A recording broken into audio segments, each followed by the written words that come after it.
ایک نیک آدمی کی شادی ایک عورت سے ہوئی۔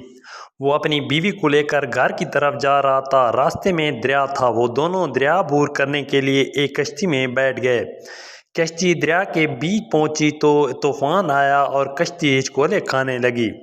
میاں انتہائی اطمینان سے بیٹھا رہا جبکہ اس کی بیوی غور و قطار رونے لگی۔ وہ اپنے میاں کے آرام سے بیٹھنے پر بھی حیرت زدہ تھی۔ بیوی نے میاں سے پوچھا کہ آپ اس طوفان سے پریشان نہیں ہو رہے؟ ہماری کشتی ڈوبنے والی ہے۔ میاں نے فوراً سے تلوار نکالی اور اپنی بیوی کی گردن پر رکھ دی۔ بیوی کو کہا کہ آپ کو خوف نہیں کہ میں آپ کو قتل کر دوں؟ بیوی نے کہا کہ میں جانتی ہوں آپ مجھ سے محبت کرتے ہیں، آپ ایسا نہیں کر سکتے۔ میاں نے بیوی کی گردن سے تلوار اٹھائی اور کہا کہ آپ کو میری محبت پر اعتماد ہے، ویسے مجھے اللہ تعالیٰ کی محبت پر یقین ہے، اور یہ طوفان بھی اللہ کے ہاتھ میں ہے، وہ چاہے تو اسے روک لے اور چاہے تو ہمیں ڈبو دے۔